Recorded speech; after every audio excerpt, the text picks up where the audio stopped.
Hello, everyone. I hope you are doing well today. In this video, I wanted to cover some of the news we have going on in the Star Citizen world right now. And we're going to be talking a little bit about CIG's roadmap roundup next week, talking some general news, and discussing some features that I think could make it in the next big patch 4.1. We're in a bit of a dry spot news wise right now, but hopefully, this roadmap roundup helps get some nice momentum and excitement in the Star Citizen community. Last thing before we head in, I wanted to mention how I have now opened up channel memberships. These memberships have a few fun perks, but this is really only if you want to go the extra mile to support the channel and what I do here. You being here and watching these videos by itself is already a massive support to me and what I do. So, without taking up any more time, let's get talking about some Star Citizen news. So let's first talk about next week's roadmap roundup. This is going to be talking about some of the most important information for what is to come in the near future. As CIG stated in This Week in Star Citizen, we're getting news about 4.02, which is already in the PTU, 4.1, which we haven't heard anything about, and beyond that, which who knows what that means.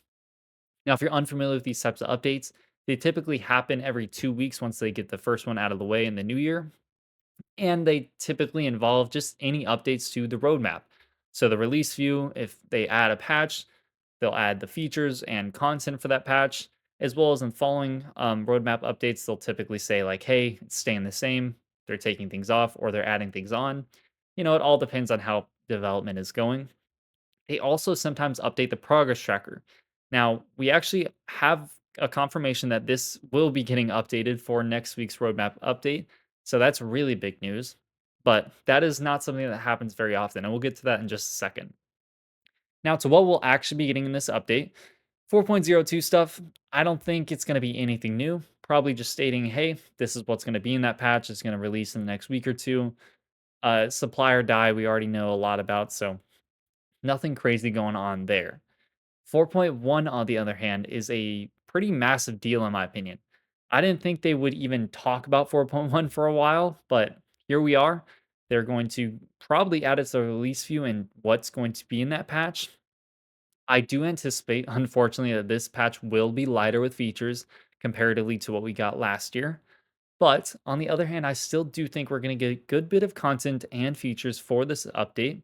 And I do want to talk about that in just a little bit. But keep in mind 4.1 typically like the point one is kind of signifying that it's going to be a bigger patch.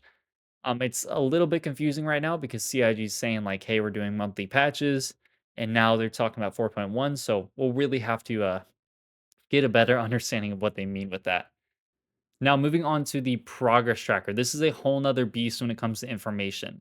CIG last year completely neglected the progress tracker, but I think I kind of understand why.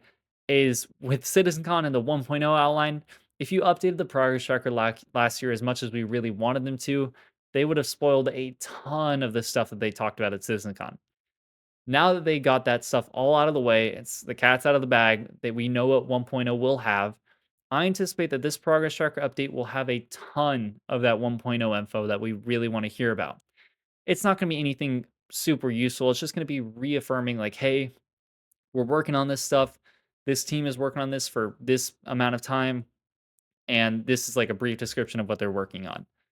I don't think that it's going to offer a ton of short term info like the release view does, but I think it could be a lot of exciting information, and I would make sure to keep an eye out for it. Keep your expectations in check, but make sure you take a peek at that whenever we get that next week on Wednesday.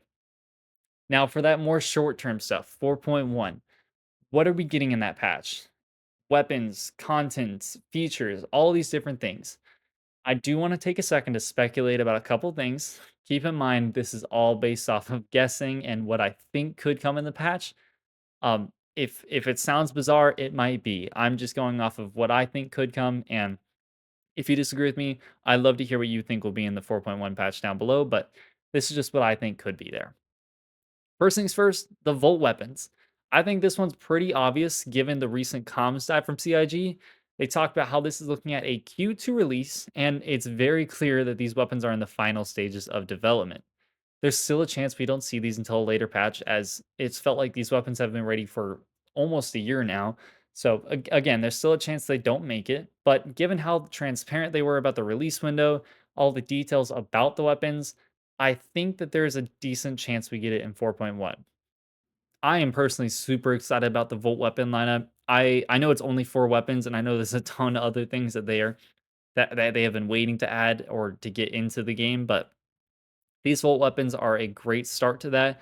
A new damage type, a new ammo type as well. They're going to just add a little bit more variety to the loot pool, as well as just generally FPS gameplay, which I think has felt a little bit more bland as of late, just because there isn't a ton going on. So I do think that these weapons are a great start and will offer a lot, even if it's not a ton of content necessarily. Now, this next feature that could be added to 4.1 you might think I'm insane, but I think it could be hacking. Now, before you slaughter me in the comments with, I'm stupid or whatever, I simply believe this only because of November, December's monthly report. They did talk about creating animations for hacking. I generally I believe that they would only create these animations if they had a very, very large understanding of what they wanted to do with it, or if they simply already had all of that gameplay outlined, they just needed animations to go with it. Again, I am not a game dev. I do not know the processes for that type of thing, getting animations done and whatnot. But just taking a wild guess, I think them getting those animations done does signify that they're closer or further along in development than we initially thought.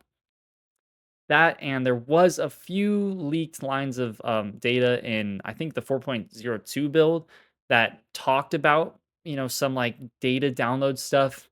I anticipate that this is probably just for the narrative content going on, but it's worth noting that it was there, and this monthly report stuff that they talked about, I think shows that it could be pretty far along. Again, I might just be insane, but I think it's a smaller feature. I don't think it's nearly as intrusive as something as big as like server meshing, of course. I don't think it's going to break the game, but then again, I'm not a game dev for Star Citizen. It could be a very intrusive feature. I just hope that we see it sooner than later because it's a pretty cool concept. Now, getting back down to reality a little bit more, for 4.1, I think it's pretty obvious that we're going to get some of the missing features from 4.0. Assuming they have made solid progress on these features, I think they could get most of, if not all, these features into a 4.1 release. Even though CIG stated that bigger features will show up less, I still bet that they want to get some of those delayed features in, especially engineering. One of the things I don't hear about often is how engineering will greatly decrease the chance that you die after you lose a dogfight. With engineering, your chances of exploding greatly decrease. This by itself increases your chances of survival in many scenarios, whilst providing gameplay in your ship for you to participate in. Other delayed features like fire gameplay, charge and drain, pyro solar flare, life support, and the transit refactor could make it into 4.1. I do highly doubt that we see all of these features. They do have a habit of delaying a feature and then it just not showing up for a long time. Though, I do think that it's worth noting that engineering is a very important step that they've been working on with us for a very long time. We've been testing it ever since, I think we started testing almost a year ago. So it's gone pretty far since then. And I do think they want to get that into the PU. Will it come with 4.1? Who knows? But next week we should get a really good idea if these features are going to make it. Now, ending this off with some teasers. Firstly, we have a Perseus teaser. This is a pretty crazy thing to show off this early on, in my opinion. It looks like it's doing pretty well. I mean, they only showed the outline of it and it's shooting at a Polaris, but for the most part, it looked really cool. And it looks like they got the exterior outlined very well. I mean, I don't anticipate that it takes very much to make it look that good from that far away. But the fact that they're willing to tease it does give me confidence that they are decently far along with it. The reason that I do think that we could see this maybe around Invictus launch week is because it is an RSI ship. It shares assets with the Polaris. And ever since they finished the Polaris, we know that that is going to streamline creating the Galaxy and the Perseus simply because the Polaris has so many assets that they had to create, and they're going to be using a ton of those for those ships as well. I wouldn't hold my word for it. They might do something like what they did last year, where they just have like the Perseus flying around and the exterior is just like blacked out so you can't really see inside of it. But if they are making really fast progress, it could be flyable by Invictus. I would anticipate, they probably will do what they did with the Polaris. And if not, awesome. I cannot wait to see the Perseus in game. The next teaser was for a data pad. Now, this one was, I think, for last week's newsletter, and it doesn't offer much information. You could say that is it is associated with hacking gameplay. I kind of doubt it because it looks more like an asset for just like a mission or something. But, you know, there's no really good way of knowing until we actually get it in game. This is probably just for all the narrative content that they've got going on. They've been teasing that a ton lately. So just anticipate that it's not a very big deal or related to hacking. It's probably just a data pad for some mission that we have in the future and nothing more than that. Now, that about wraps up all the information that we have this week and what's coming up next week in Star Citizen. I know there's a few things I missed here and there, but this is just some of the main stuff I wanted to talk about. Now, I would love to hear in the comments how you feel about 4.1. Do you think that things like hacking will or won't make it? What do you think is going to make it in 4.1? And what news do you think we will get next week? Besides that, though, thank you for being here. The next video we're going to have on the channel before all the updates to the roadmap and stuff will be about PvP and Pyro and trying to fix it slash talk about possible solutions with it. It's going to be a little bit more of an opinionated video, but we're going to try to keep a very open mind with it. Besides that, though, I've been trying to live stream a little bit lately. If you want to hop in there, feel free to. We're mainly just playing some Star Citizen, talking about what's going on, and just having a little bit of a chill time. Again, the membership up is completely optional. If you do want to support the channel a little bit more, you can click on my channel name, and right next to my name will be a join button. Feel free to join in if you'd like to, but again, completely optional. You being here is already all the support I've ever needed, and I really do appreciate it. At the end of the day, I really appreciate you being here. Thank you so much for watching. I will see you in the next video, and have a great day.